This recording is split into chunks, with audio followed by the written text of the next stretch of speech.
So I'll just start with what's your name? Where do you work? What's your job title and how long have you worked there? Yeah, I'm Maggie Hyde. I'm the director of private equity at Capital 11, which is a diversified investment firm in Meridian. I have been here since I think October 2023, so about 2.5 years. Cool. So what does an average day in the life look like for you at your job? It's funny because there's not like an average day. My job changes every day because I look at different deals.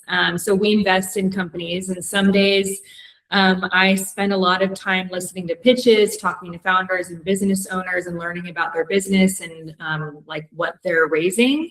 Where other days I might be working with our portfolio companies, helping them grow their business. And then some days I'm working on internal stuff, like working with our interns on fixing like file systems and kind of the more back office stuff. But there's not really like a typical day. It changes a lot depending on what we need. And do you like that sort of aspect that it's never really the same?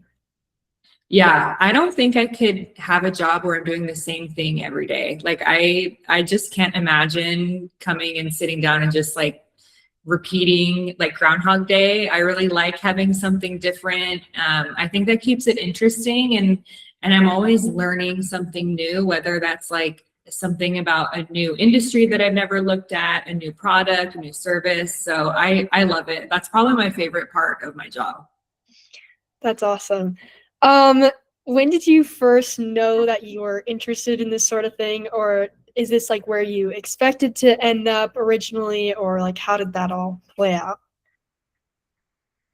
So I have a really non-traditional path to investing. I got my undergrad in graphic design.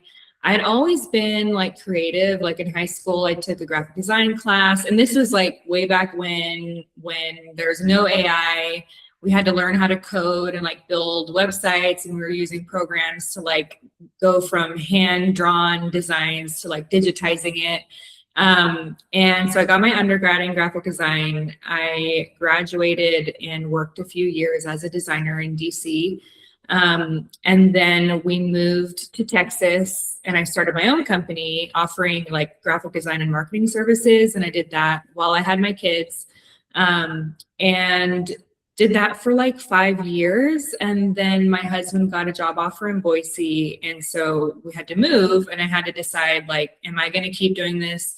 And I had to be honest with myself, like, do I love doing this? And the answer was no. I actually really did not like the design part and the creative part. It had turned my like hobby into work, and I think that just ruined it for me. But I liked the business side of it. So when we moved here, I sold that company and then decided to go back to school. And when I was looking for what to go back to school in, I looked at the arts program, but I knew like I don't really want that to be my next job. But an MBA is like really generic. I can get that, and then that opens a lot of doors for me. So I did the MBA program at Boise State, and I just met someone through that program, and they had presented on venture capital. And I had no idea what that was. Like I had no knowledge of finance, but it just sounded interesting to me. And so he said, hey, we have an internship opening, you should apply. And so I did. And then that just like started me down this path, and I got on the job experience. Definitely learned a lot through the program, but also like learned a lot through doing deals and experiences through that first job. And so it's kind of like just the stars aligned, and I like fell into this. But I just learned over the years that like, wait, this is actually, I love doing this. This is really cool. I love working with business owners. I think that they're very interesting and fun. So it's almost like an accident that I ended up here. That's cool. Yeah, I think it's like good for people to know that no matter like what path you take, like you can really do anything. So that's cool that you like stumbled upon that. Yeah. So what made you choose the job specifically that you're in now? or like how Um, did you stumble upon that? Yeah, it was those years of being at that first job. We did like a lot of different things at that company and we got to experience a lot of different like job descriptions.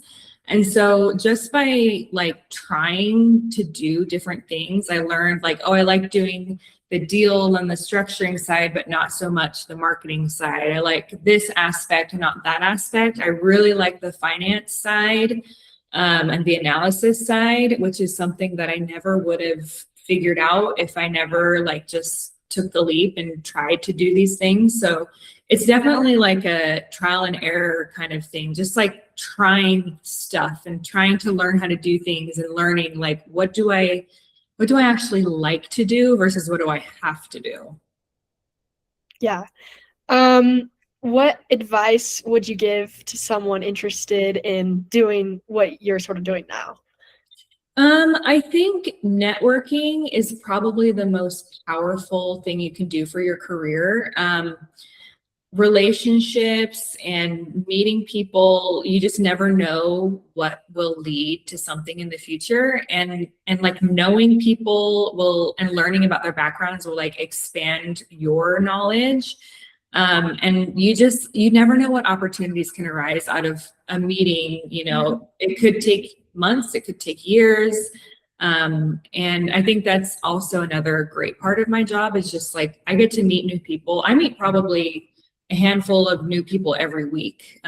So I think that's something that I don't think a lot of careers get is just like the amount of people I get to meet from all different industries and walks of life. But I would say don't be afraid to go to networking events. Don't be afraid to put yourself out there.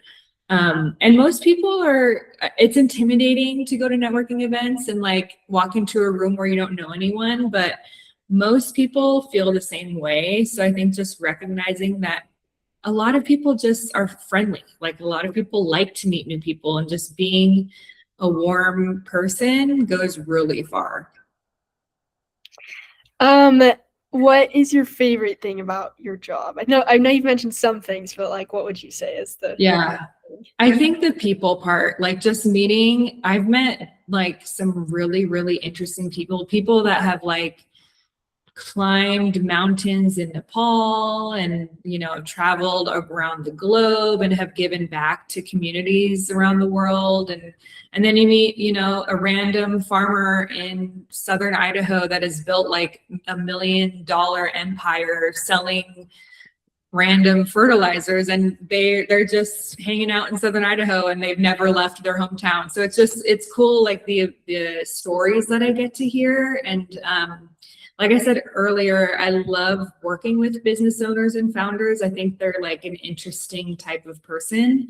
They have a lot of drive and I really like people that like are big dreamers and have a lot like a big vision because I tend to be a kind of like to do oriented person, like very action item list. And it can be hard for me to like shift into that dreamer mindset. So I think I pair well with that kind of person. Cool. And what skills do you need? Do you think like someone needs to be in your profession, I guess, or like if you saw somebody like with certain skills, like what would those skills be that would make you say, "Oh, you'd be great for this"? Yeah, it's interesting now because AI has really changed the game. Like a year ago, I would say I would weight technical skills more heavily, and that would be like building a DCF model, doing financial analysis on historical financials, kind of your basic finance skills that you would learn in like Finance 101 in college. We have a lot of interns that come through here every semester. We have like 2 or 3. So I see a lot of these like technical skills and we interview for those skills. But it's interesting now that we have AI, like AI can do that stuff. It's not hard. Like you can have AI do that and you can double check it and that works just as well. So I think it's shifting from those technical financial skills to more like perspective, warm people skills, like how can I, if I were to bring an analyst on can I bring that analyst to a meeting and know that they're going to ask good questions, that they're going to be able to lead a relationship with the business owner? And also creating like memos and giving valuable analysis on a business. So not just like, oh, these are the financials, but also like, what do I think of this business? What is the return profile? Is this a good investment? What do I think of the business owner? Are they someone I want to invest with? Because in my position, we're working with people for like 10 years. So it's not just like a write a check and see you later. It's like, write a check, we're invested on this business together, and we're going to be together for like 10 years. It really is like a marriage. So I think like the people skills, kind of the squishier, softer skills are much more valuable now. Yeah, that makes sense. Do you get any big misconceptions surrounding your job from others, or like if so, what are those misconceptions? Yeah, there's a lot in private equity. Private equity is kind of a bad word. Like when I go and guest lecture at universities, I always get the question of like, how do you sleep at night? I'm like, I get it, like it's well deserved. But what the big players are doing is much different than what we're doing. We're doing what's called lower middle market private equity, and we're in like the lower end of the lower middle market. So we're doing like small businesses, very Idaho centric. And what I love about that part of private equity is that you're writing checks into businesses to grow, and you're not really writing checks to get the best deal and then to like lay off a bunch of people or create all these efficiencies to get a better return. It's really people focused and growth focused. So that's what I lead with, is that, I'm not doing my job well if I'm going to buy a company and then lay off a bunch of people. I'm doing my job well if we're going to buy a company and then hire more people and grow the market and create a community around the market. We're very growth focused, and it can get funny when I like say I work in private equity and like people's faces like change. Like it's not a great conception of what I do, but it is what it is. And like, I get why people think that, but I always hope that I have the chance to like share what we've done, because we've done some pretty cool things. Like we invested in Teton Valley Brands, which they have their factory out in Caldwell, and we've watched them grow and expand their factory and hire more people. That's probably one of the funner investments, because we get to go and like tour the facility and see how the potato chips are made. But that's like a great example of something that we're doing that's like super Idaho focused and hyper local, but also like, let's hire more people, let's grow. Yeah, it's fun to hear like those real life examples, but yeah. Do you have any like big regrets about your career path, or are you pretty happy like with where everything like ended up, even if it wasn't like what you thought was gonna happen? Yeah, I'm pretty happy with how things worked out. Like I said earlier, it wasn't the path that I guess I didn't really have expectations for my path. Like I'm very much a no regrets kind of person.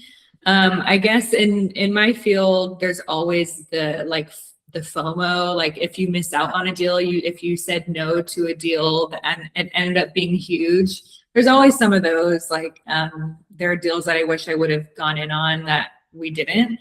But overall, I'm really happy with where I'm at. I love the people I work with, which I feel like is kind of a rare thing to say. So I feel really grateful for that. And it's hard to beat like living in Boise, working in Meridian. It's just like a great community, and it's exciting that it's growing. I've been here 6 years, and it's been interesting to see the growth, especially where we're at in Meridian. They're building a ton here. So it's just exciting to like be a part of that.